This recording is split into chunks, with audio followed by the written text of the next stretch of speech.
All right, welcome into the Bobby Carpenter Show, and we appreciate you being on here with us. It's been an eventful start to the week thus far, getting the news and the information about Ohio State, who they're going to be playing, where they were ultimately playing.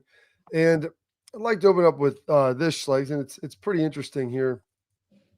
By the way, if you're watching on FanDuel TV, thank you so much. And if you're watching on YouTube, please like, subscribe, leave comments. Been trying to get to your comments as much as possible in Tailgate Talk and try to get as many of those out of there because, Schlegel, we know that it's important to answer and comment and talk about some of the things that our Buckeye fans have questions about, what they're feeling. All fans, what they're feeling. Sometimes only fans, Schlegel. So that's they made more money than the entire NBA players combined. $6.6 billion. Business is booming. You on OnlyFans, Schlegel? No, I just saw it on the Instagram when they just had a Doomajink on there. I am not. $6.6 billion for OnlyFans, really? For OnlyFans, like, I don't know what they call them. Influencers or content providers or whatever. Entertainers. Yeah, entertainers. But hey, man, they made more than the mind-blowing fact to me was NBA players make $4.9 billion. Oh, yeah, coach. They make a lot. They do. They make a ton of money. You got to think the NFL Juan salary. Soto, $700 million. I mean, we're in the world where, Dr. Evil money. Yeah. Dr. Evil money is being dished out to individuals.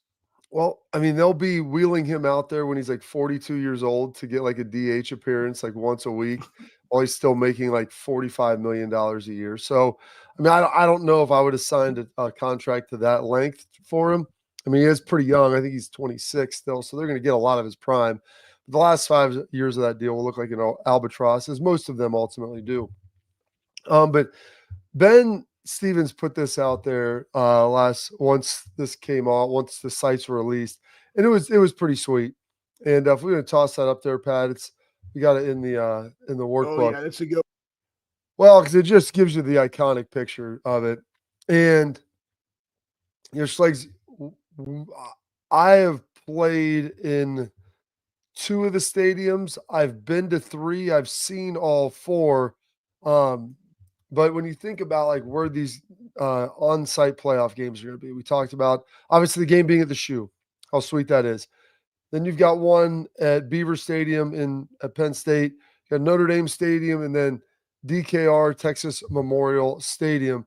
That's pretty amazing. And I think like when you talk about iconic venues, that's checking all the boxes there. And I know have you ever played in Austin, Schlegel, like in high school or anything? Or did you ever, and I'm sure you've been down there and watched games. No, I mean, I've never been to a game there.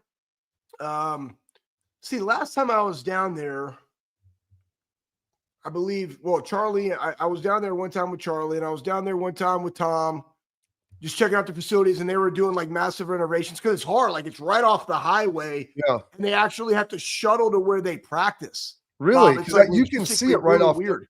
You can see it right off 35. And we drive to San Antonio for training camp. Like you could see the fields, you could see everything. I didn't realize like it was pinned right up there against I-35 like that. Yeah. And logistically, like they have to go up a hill, and parking down there is a nightmare. 1, you're in Austin. Parking's terrible. Traffic's terrible.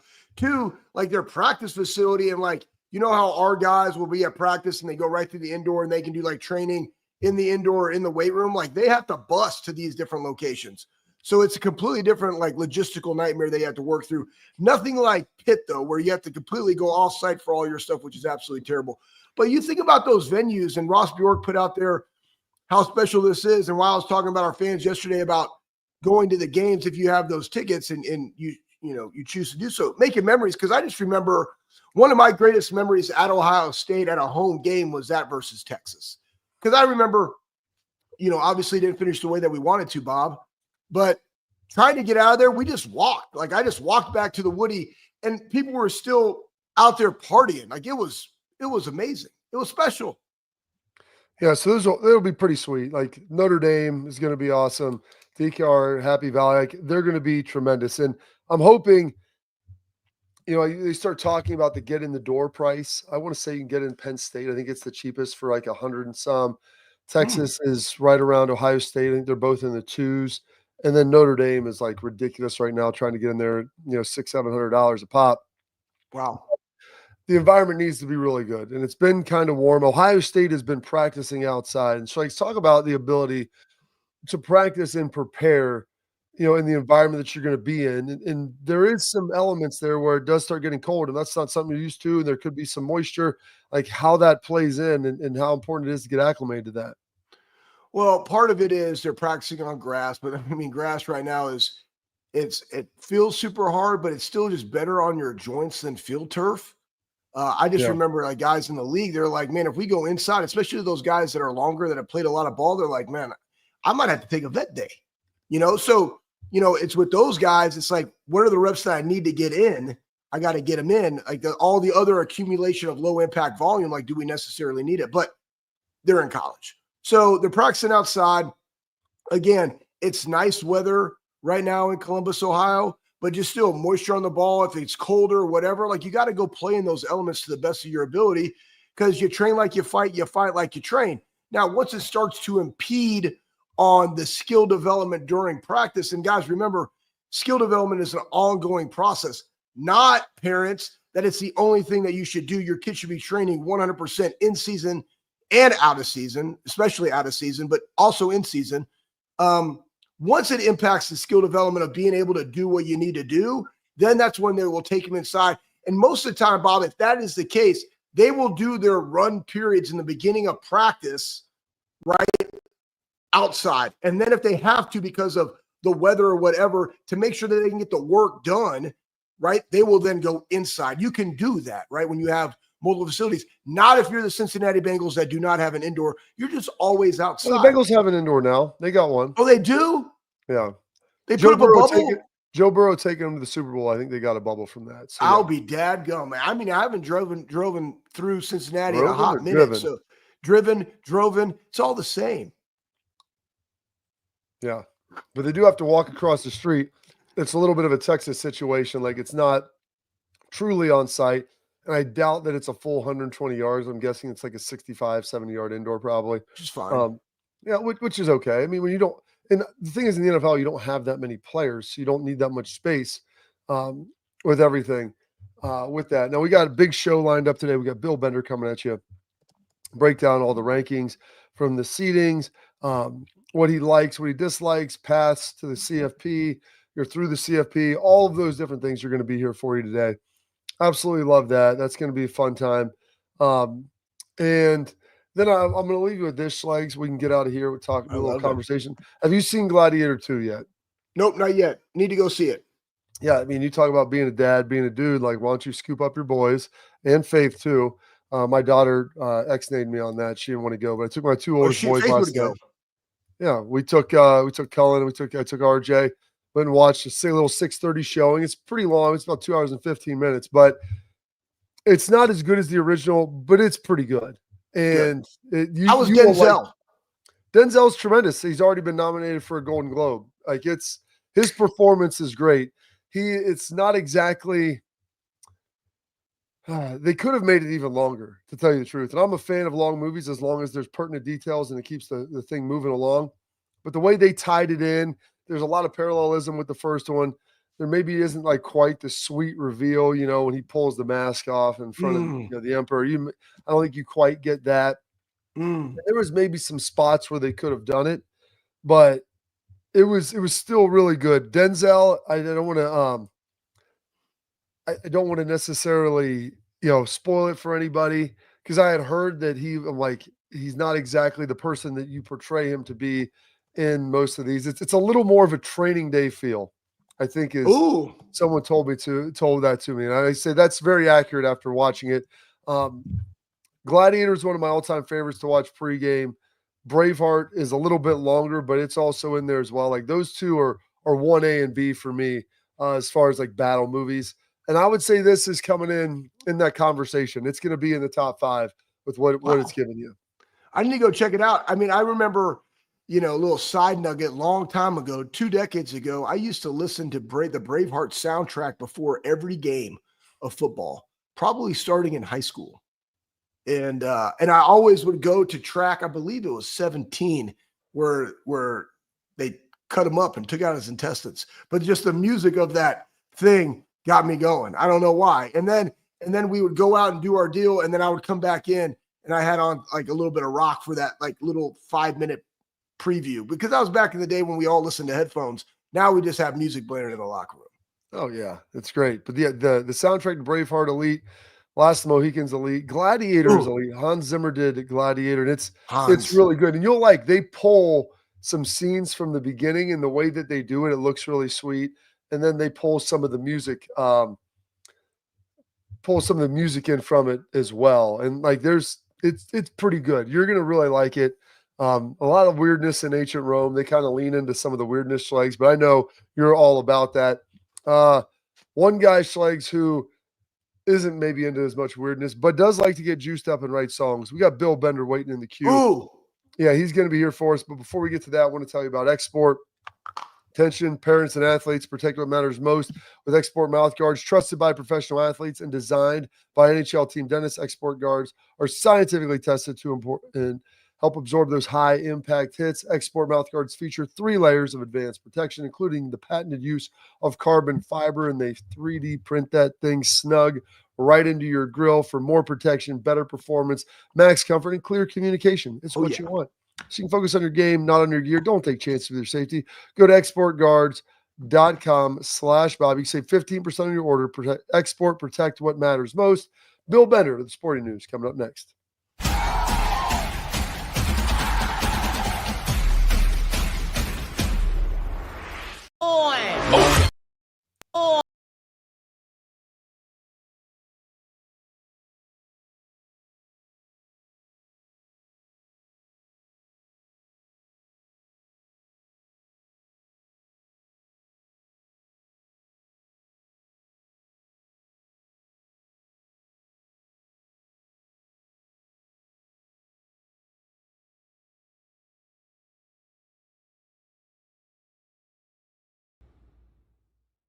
I'm Garage Beer, and this is Bobby Carpenter. Garage Beer. Beer-flavored beer. Beef with an F? Okay, my bad. It's crisp and cool, and it doesn't taste like... I'm Bobby Carpenter. I drink in garages, because my wife says I don't belong inside. If you like a cold breeze on your bag, drink Garage Beer. It's American, and so can you. Garage Beer. Beer-flavored beer.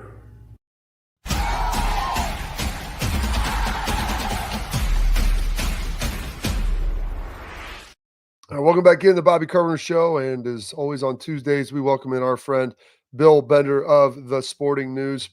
And Bill, before we get going on any college football questions, I know you're in the chat probably listening a little bit to what was going on in Q. Have you seen Gladiator 2 yet?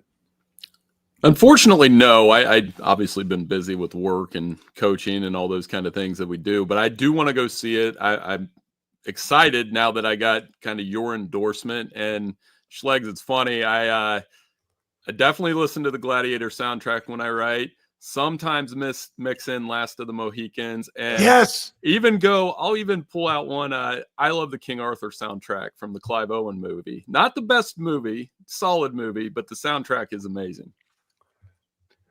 All I know is this, Bill, is like I literally can work out to track 3 of Last of the Mohicans on repeat for an hour. Every time I go back to Metroflex Gym and my buddy there, Brian Dobson, and we happen to be deadlifting, I kid you not, everybody probably, bitches and moans about like what's going on in that place because it's so loud, but he literally just puts it on repeat for like the next hour of back and legs. It's amazing.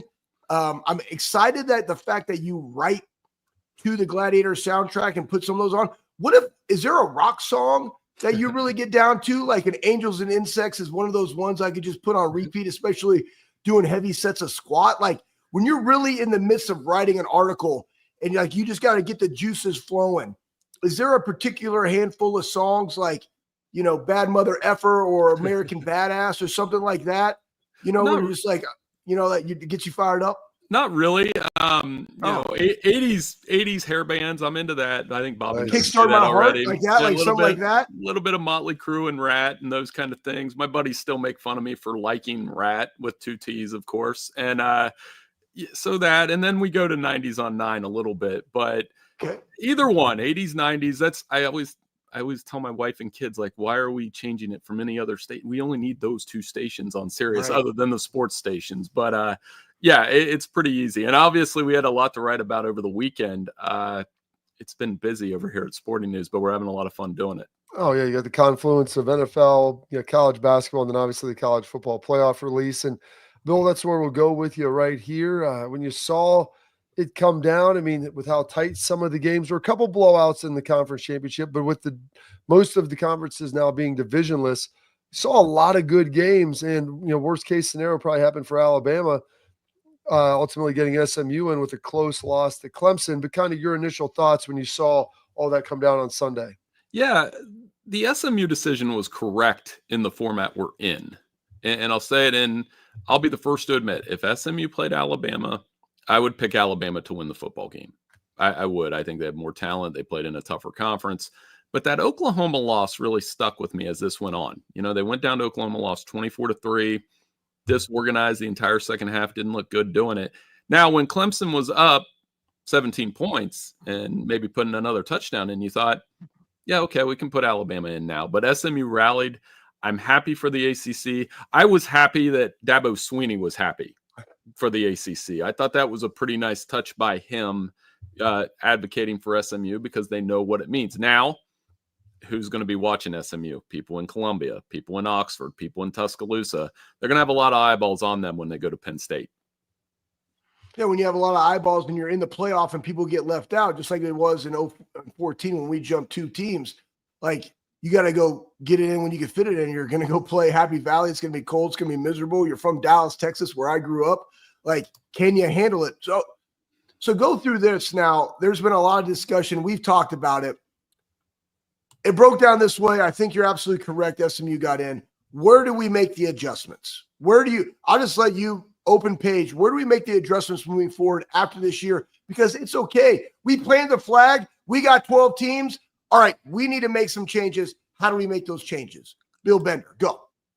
Just the big one is seed these teams properly. If you look how the rankings would be if we just use the rankings and seeded them 1 through 12, you can still have the automatic berths, but it looks so much cleaner. You have Oregon, Texas, Georgia, Penn State getting bye weeks. Then you'd have Notre Dame as a 5 seed playing Clemson. You'd have Ohio State as a 6 playing Arizona State. It just, when you play it out, it looks like it makes more sense. And maybe I'm saying that from Oregon's standpoint a little bit. Think about what the Ducks did. And this could have been Ohio State too. 13-0, and your reward is you're either going to get a rematch with Ohio State or play Tennessee, a physical running team with a really nasty defense, whereas Penn State, who lost the Big Ten championship, is going to play SMU first and then go play Boise State. Now, you tell me, out of Penn State and Oregon, who has an easier route to the semifinals? And that's because this thing is not seeded properly. That's my only really gripe with the whole thing. I'm excited about the first round matchups. I'm excited to see these games on campus. You guys were talking about the environment. I'm wondering, curiously, what the environment at Ohio Stadium is going to be with Tennessee. There's going to be how much orange is going to be there. And we finally get an SEC team up here in December. It's going to be a lot of fun to see. And 3 of the 4 sites are going to be cold weather sites. And obviously Indiana being in the Big Ten going to Notre Dame isn't wild, but you have SMU going to Penn State and obviously Tennessee coming to Ohio State. How much do you think weather will ultimately play in to the outcomes of those games? Well, weather and strong defenses. A lot of these teams in the first round that are playing are top 10 scoring defenses: Ohio State, Tennessee, Notre Dame, Indiana, Penn State. So do we get these kind of fist fight, cold weather, 21-17 type games? That absolutely could happen. One of the things that is going to make this format work is we have to have a couple close games here in the first round. That's what I'm also concerned about. Every game, the spread is 7 points or more. So if Ohio State blows out Tennessee and Penn State wins big and Notre Dame crushes Indiana and Clemson, Texas isn't much of a game, there will be a little pushback to that. Now, the trade-off is people will say, well, the quarterfinals will be fine. Well, then why didn't we just do 8 teams in the first place? That would be my pushback. That's the easiest response to that is, well, we could have just done an 8-team playoff. That would have been fine. Yeah, it's interesting. No, I was going to say, based on that, what you just said, would it be fair? There's two questions here. One, just as they're already seated in this, then reseed them to where Oregon plays the lesser of them. Should should Clemson win or SMU win or Indiana win, let that go to Oregon, or whoever those four is, right? 6 through 12, the winners, they get re-ranked based on how they played, and then you go from there. Like, how would you do that? Oh, well, third question is conference championships games going to the wayside in the next 5 years? Go, Bill Bender. I'll go in reverse order. So conference championship games will be obsolete if we go to 14 or 16 teams.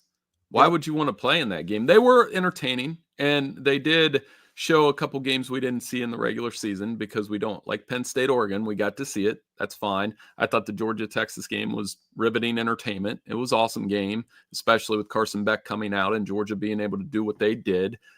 I suppose we could go to an NFL model where the lowest seed who wins plays Oregon. And my biggest takeaway from the weekend, honestly, with the seeding was I think you could come up with 4 different ways to seed 5 through 8. And they went, obviously, Texas, Penn State, Notre Dame, Ohio State. You could have made the argument Ohio State should be ranked ahead of Penn State by virtue of a head-to-head victory. But they did honor that Texas and Penn State put something on the line. I also don't have a problem with that necessarily. They had to play an extra hand, and both teams lost, and they kept it reasonable. So I didn't really have a problem with it. But you could have gone Notre Dame 5, Ohio State 6, Texas 7, Penn State 8, and I also would not have had a problem with it. Well, it's interesting too, Bill. They paired Texas and Penn State with 2 other teams that played in their conference championship games. So no one has an extra week in there. At least the teams that you're playing will all be on the same level as you. And so I don't know if they'll be able to do that moving forward. And they can say that that is just merely a coincidence, but it seems like it probably wasn't. Under this, though, what do you do with the Notre Dame situation as far as, they don't have a conference championship game, and that was part of the reason why they couldn't get one of the buys, and they agreed to that. If you eliminate, and go 1 through 4, which I'm not against, and seed them straight up, how do you handle that? And is that something you just waive moving forward? Because as much as obviously as the conference championship games are, this was the best batch that we've had, and there's such big money makers. I don't see them moving off or dissipating in any way. Yeah, I'm okay with Notre Dame getting a bye week if they deserve it. But again, you guys know I went to a Catholic high school, so I'm obviously going to throw that in there every once in a while. But I am. If they were 12-0 and Notre Dame was one of the top 4 teams in the country, they deserve it. Right now, they aren't one of the top 4 by it's close, and you got to reward those teams that play in a conference championship. I've also been pretty steadfast in saying I wish Notre Dame would just join a conference and get it over with. Would love to see them in the Big Ten or the ACC full time, so we don't have to have this conversation about them. There's no question their strength of victory isn't close to the Big Ten seeds, which makes this Indiana game so interesting because as high as that spread is, I have a feeling Indiana is going to go in there and compete because I like Indiana's defense. I like their running game. I think Curtis Rourke will test their secondary a little bit. Notre Dame has an outstanding secondary. But I think they're going to take some lessons learned from the Ohio State game, go to South Bend, and compete. So that will be a really fun first-round game to watch, especially with that in-state factor. What did you take away from these conference championship games? So you got Carson Beck, question mark if he's going to be able to return. You have Arizona State looking so hot right now. Obviously what Oregon was able to do against a Penn State defense, but also giving up a lot in that game defensively for Oregon. And then Boise being able to run the football the way that they do. What are some of those things that you took away from the conference championship game? And who do you like right now in this CFP playoff? Well, the first thing I took away from conference championship game was that Ohio is the MAC champion for the first time since 1968 with a convincing victory against Miami. And then our coach left for Charlotte, which was sad, but which is crazy because is Charlotte Charlotte? Is it? No. I would not have said Charlotte's a better job. No, I mean, he set at Ohio 3 straight 10-win seasons. An excellent coach, excellent recruiter, had done a good job pulling kids from Central Ohio down there. I guess maybe the difference is it's a little bit of a higher profile conference, but not by much. So that's Conference USA, right? Right. Like maybe. Right. So, but no, other than the obvious there, Boise was good. Boise was good running the football. Love watching Ashton Genty. The SEC championship was really entertaining. Two things there. Texas has not been able to run the ball either time they play Georgia. That has to be a concern going into the playoff because everybody will blame Quinn Ewers. Well, I said, when you run the ball 20 plus times and don't have 40 yards rushing, of course the quarterback's going to struggle. The only two games where he had a completion percentage less than 60% this season was against Georgia. So there's a little bit of pressure on Texas going into the playoff. I did not think Oregon Penn State would have 992 yards between the two teams. That was an unexpected shootout. Did we ask James Franklin where he'd been hiding the offense like the whole year? Because I thought for their path to win, Bill, like you said, they got to win in the 20s. I mean, the better teams they played, they have not scored and have not looked prolific on offense. And all of a sudden, they're airing that thing out with Drew Aller. Yeah, I mean, they got up and down and proved they could do that. And, then the defense, you thought maybe they could hold Oregon to 27, 24 points. Oregon just business as usual. That's a really good football team. Dylan Gabriel deserves to be in New York this weekend. He's had a fantastic season. They are going to be a tough out in the playoff, but people are kind of looking at them, at least who I've talked to, is kind of like a boring national championship pick. Everybody wants to take a Notre Dame or, a Georgia, Ohio State, Texas, but Oregon's they're 13-0 for a reason. They're going to be a tough out no matter who they play. Man, you guys just answer questions. I'm just thinking. How about this? Listen, we'll take a quick little break here. I was going to actually go to Quinn Ewers. We'll get a quick little break. We got Quinn Ewers. We'll talk a little bit about that. We've got some Heisman talk, and Bill also kind of teased in maybe some who would be the dark horse. I would say dark horse, but who do you like out of the first round to potentially make a run? Who could be a dark horse out of the first round to potentially make a run? More with Bill Bender, the Sporting News, coming up next.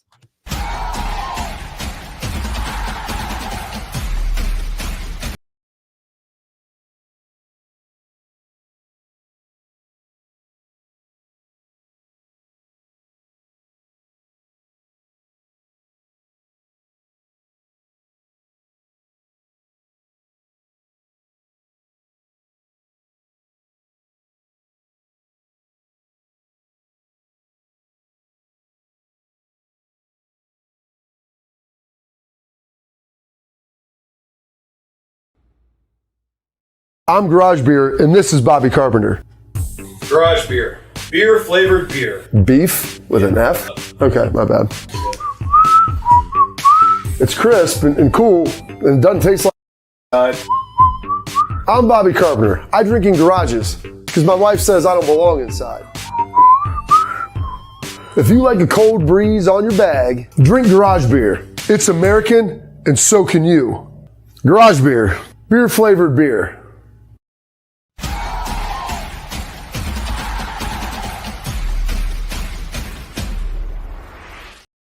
All right, Bill Bender, the Sporting News, on with us. He's on every Tuesday, does such a fantastic job over there. Give him a follow on Twitter, Bill Bender 92, and check out all the great content that he's putting out. And Bill, you kind of teased it there, and that's one of the things I wanted to ask before we get to a little Heisman talk and maybe some of any other bowl games you might be eye hustling.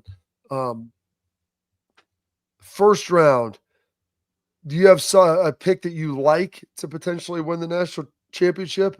And is there maybe a dark horse out of those 8 that maybe you think could make a run and maybe not win it, but win some games that you wouldn't expect? Well, if we were constructing a bracket like you did in March, and I always, when I do the basketball bracket, there's 1 or 2 games you spot that are going to be down the line that you're like, I have to get that game right.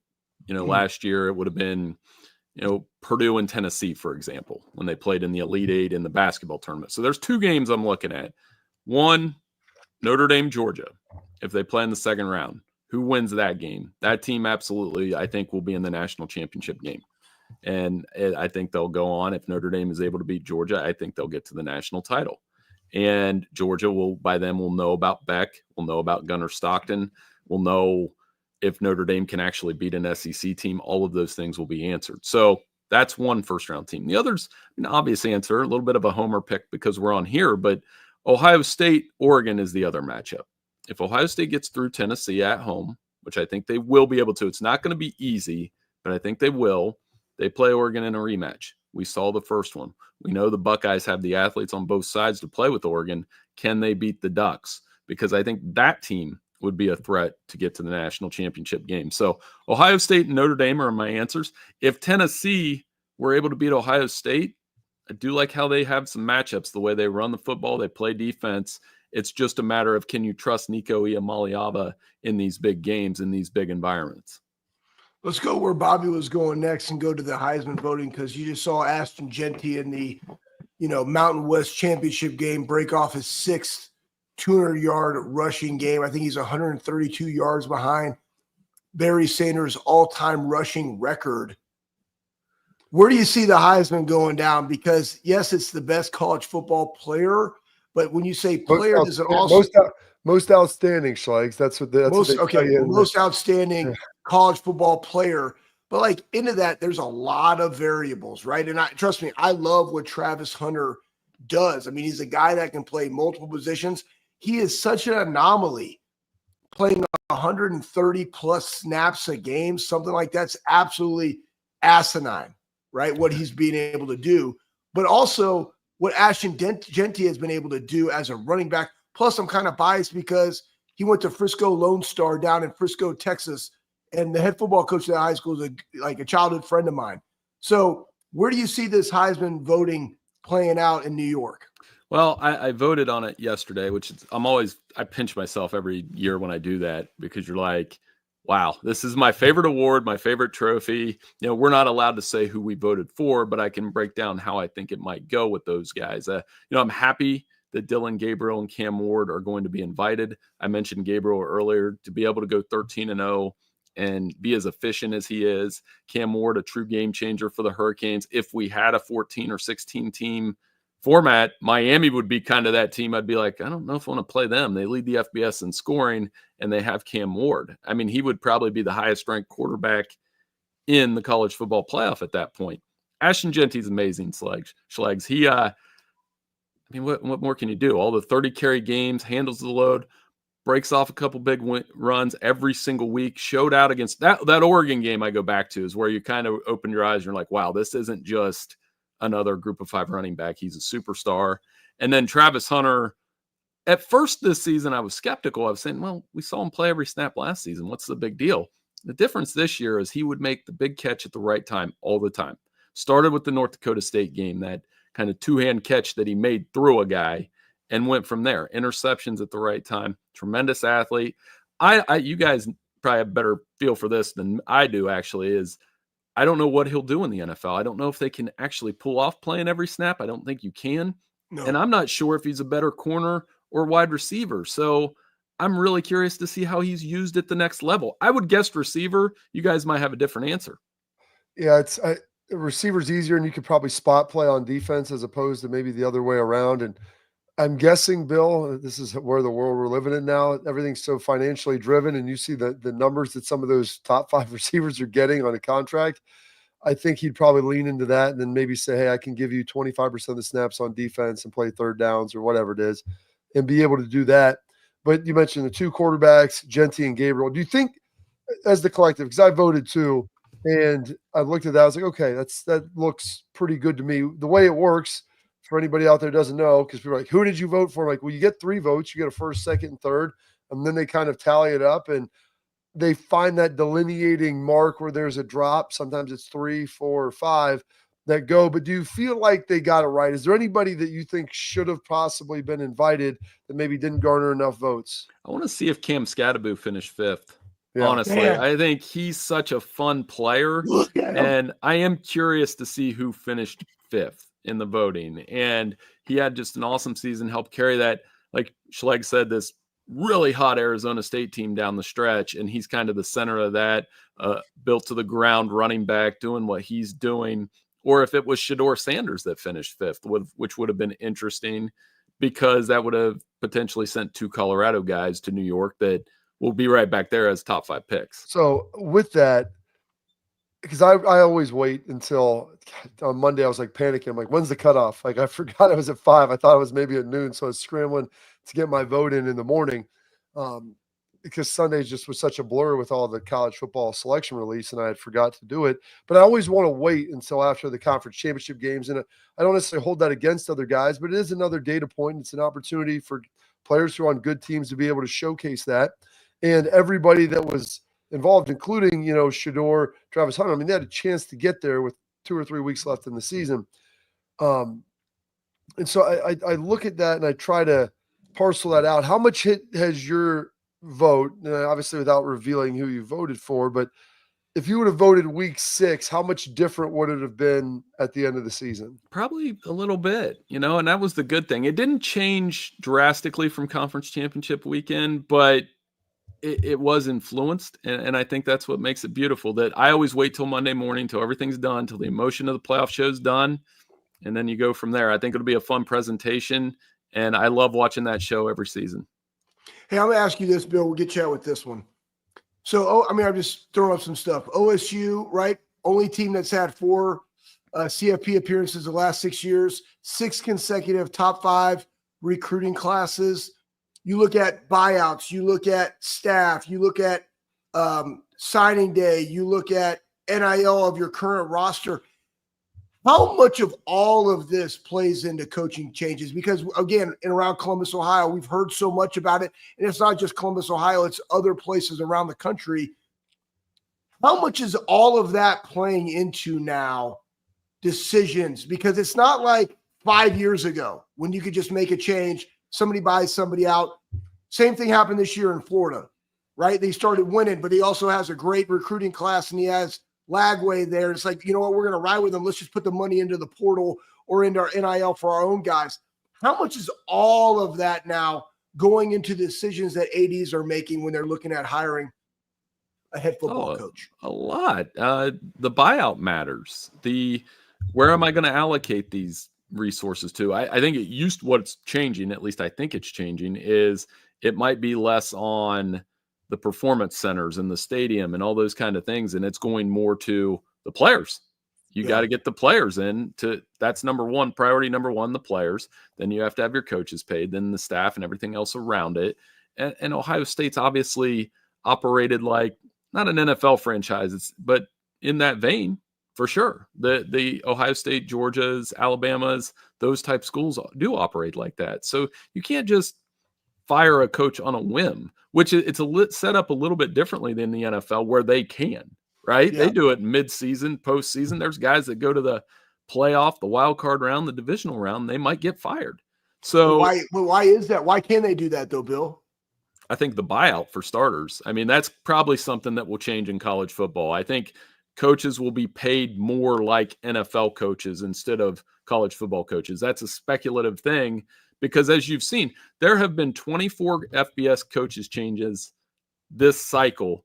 20 of those are group of 5, Anthony. Those are easier to fire a group of 5 coach right now than a power 4 coach. The only 4, Gus Malzahn left. Mac Brown was let go kind of unceremoniously. And then Purdue, which that was performance. And I'm missing one, and I'm really ashamed that I'm missing one. But West Virginia, Neil Brown. Yeah. So they didn't make a bowl game performance based. So it's a little bit harder to hire. Go ahead. No, the other thing though is, like, in the NFL, players are under contract. They're staying with that team, right? Whereas now our guys, they can leave. Any athlete can leave any single time, anytime they want to. So the coaching staying and the relationships that they built, what can their guys do? Because now they can jump in the portal twice a year. That's another thing. I think you should have players sign 2-year contracts to start their college career. That would be my solution. I know we're a long way from it, but why, you have to stay 2 years if you're going to be paid any amount of money from the school or NIL, and that allows freshmen to develop properly. I think it's really hard for college coaches to preach program building when guys come and go as they have been able to come and go in the transfer portal, and their job has been made that much more difficult. Oh, it's crazy. I was talking to some of the coaches today at Ohio State just about their solutions for it. And Bill, I know we'll get into that as the season wraps up and there's some more time in the off season, but the dual portal window has been very tough. But we appreciate some time today. Kept you way too long. That's right. Great job. Go check his stuff out. The Sporting News at Bill Bender 92 on X. We appreciate your time, sir, as always. Hey, I'll talk to you guys next week. Thanks so much for having me. He's one of the best to do it. Bill Bender. We got our headlines, some big ones coming up next.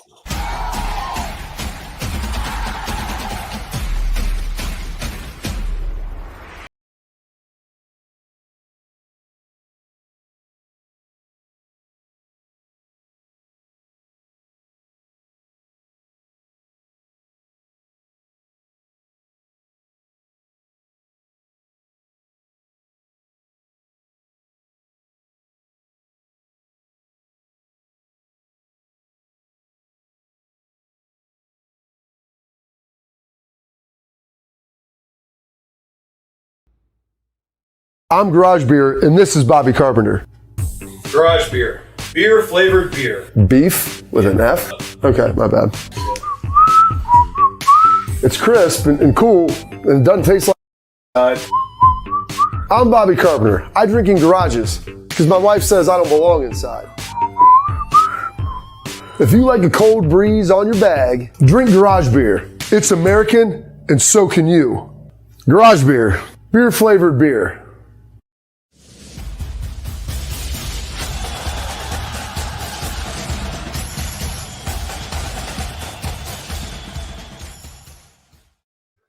All right, welcome back in to the Bobby Carpenter Show. Bill Bender did such a tremendous job with us. Now we got time to get to some of our headlines.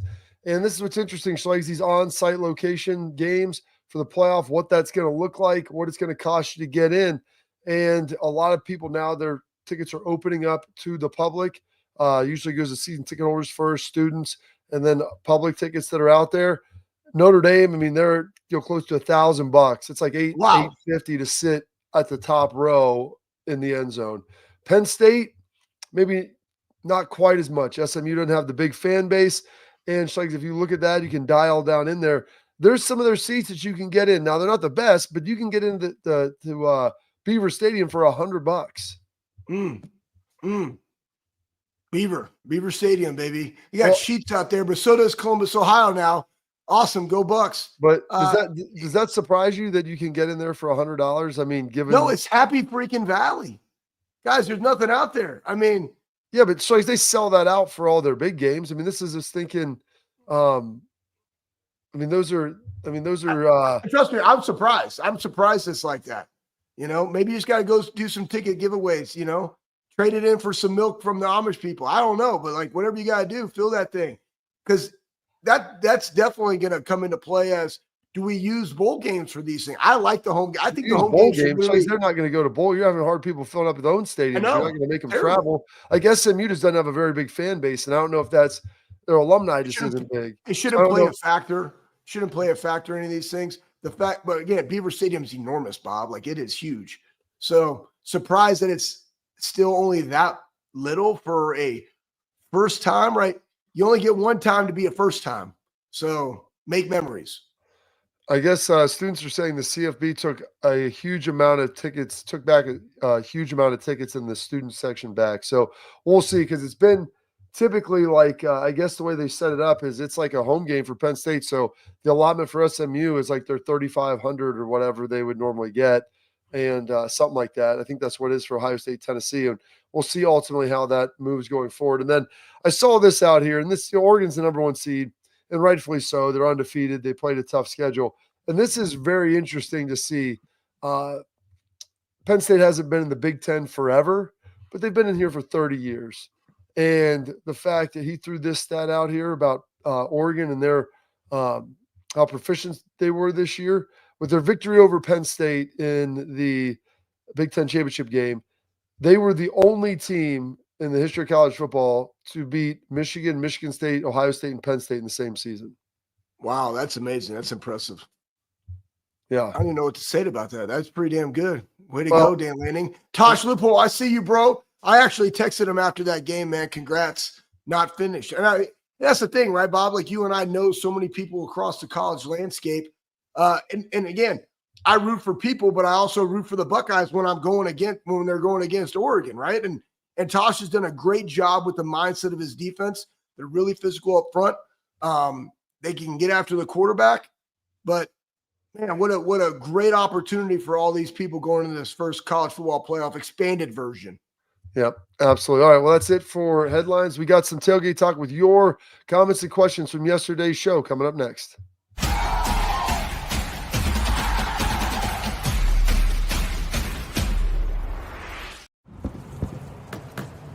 Get the most out of work, life, and all your outdoor adventures with top-selling upgrades for your truck.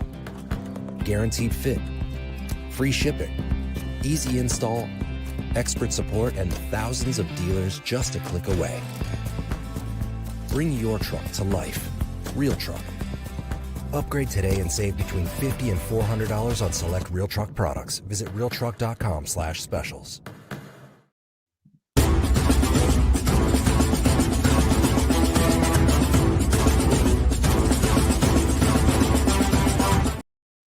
All right, we're going to some of our questions. Our tailgate talk brought to you by our friends over at Real Truck. And Real Truck, listen, hopefully you got a chance to participate in their Cyber Monday and Cyber Week that ended December 8th on Sunday. Still got some great deals, still got some great stuff out there, and they still have our promotion that's going to be offered here through the Bobby Carpenter Show. If you're going to go there and try to soup up your truck, Jeep, or Bronco, listen, they've got stuff on the inside, the outside, interior, exterior. It's all there for you. Spend $100, use promo code Bobby at checkout. You're going to get yourself a free Real Truck hat. The purchase of $100 or more, go to realtruck.com. Get the hat for free when you spend over $100. All right, Schlegel, we got some comments here. Let's do it. From yesterday's show, and that was pretty interesting. Your boy Honky Kong, 4674. Nice. Yeah, you should, because it's a pro Schlegel comment. If I were Bob's marketing team, I would let Schlegel rant all he wants instead of shutting him down at the end. The one thing folks don't understand is Schlegel has time is confusing to him. And so while we have time allotments we're trying to hit, Schlegel somehow doesn't look at the clock and has no idea where we're at. Because I'm looking at my green dot right in front of my face, man. I'm like a schizophrenic cat. It's okay. But I also have experience that I played in college football. I coached in college football. I played in the NFL. I coached in the NFL. And we just try to keep it real. And I appreciate everybody's comments out there. Thank you. Hugh Morris is the Joker said, Ohio State better win the home game at least. They should be coaching for his job.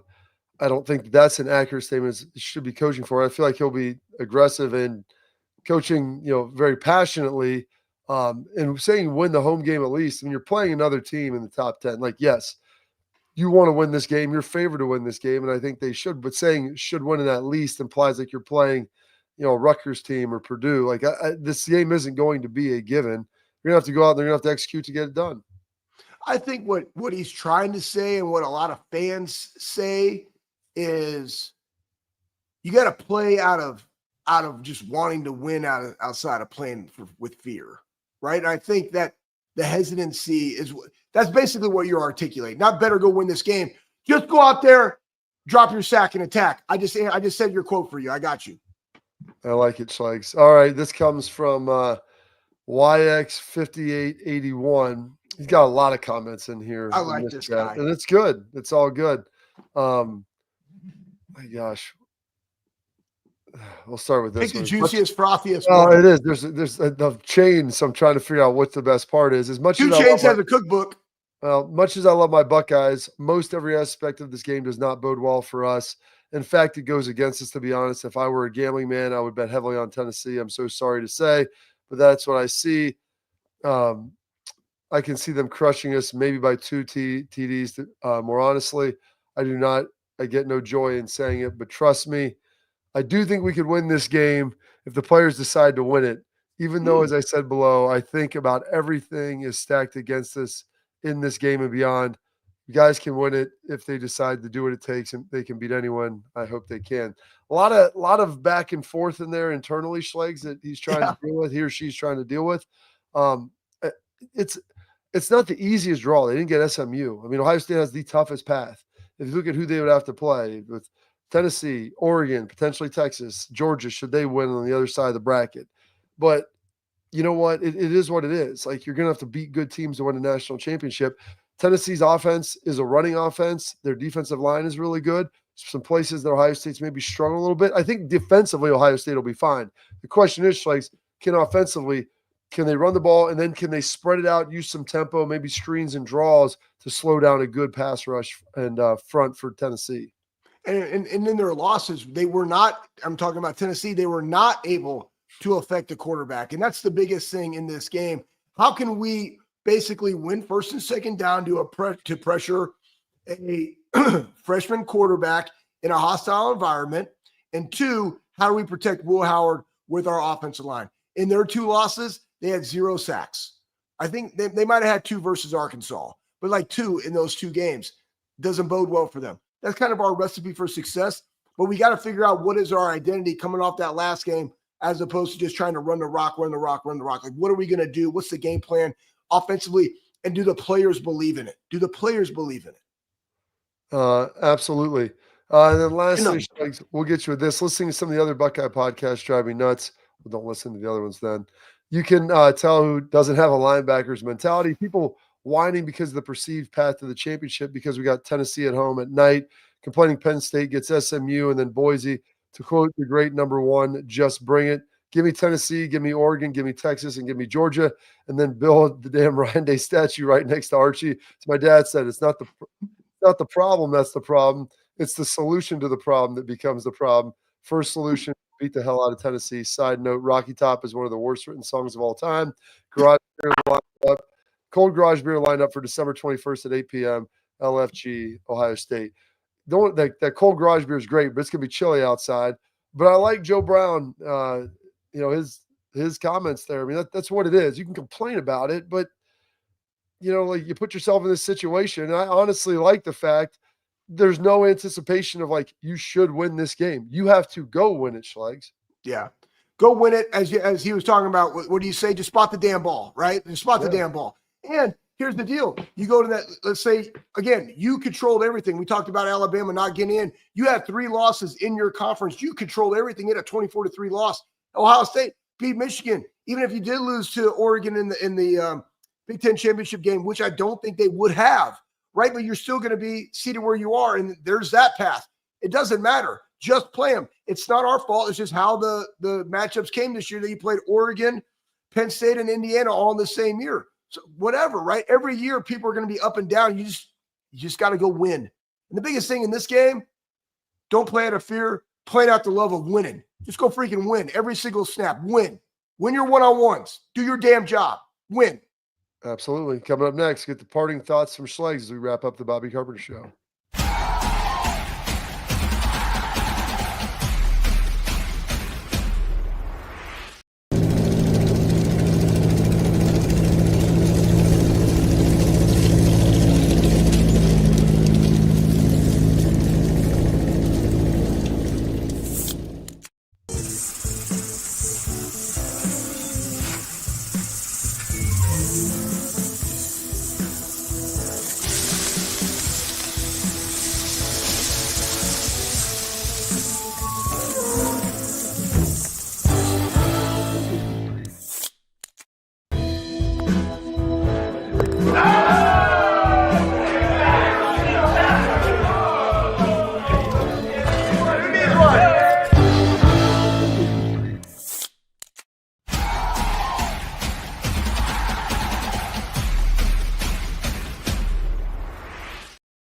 All right, Schlegs, 30 seconds to wrap us up. Oh, man. Hey, one of the things I got from the weekend of the college football playoff or of the conference championship games was this interview where they have a SEC coaches group chat. And again, we have a group chat, Bob, with some former guys, and it's quite comical.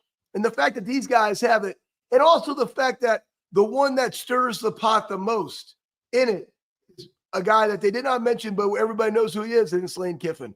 It just brought joy to it brought a smile to my face because I'm 43. There's you guys that are like 41 and a half. There's some younger guys in it that I coached.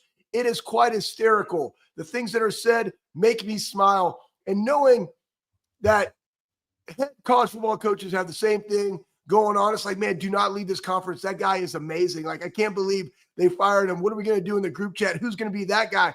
They're like probably in the group chat. Who are they going to hire? Oh man, this guy's going to be good. Can't wait to hear what he's going to say in the group chat. Anyways, brought a smile to my face. Proof David Copperfield. That's it for today's show. Stay locked in. 12:30 live tomorrow. If Schleich shows up on time, we'll be ready to rock here on the Bobby Carpenter Show.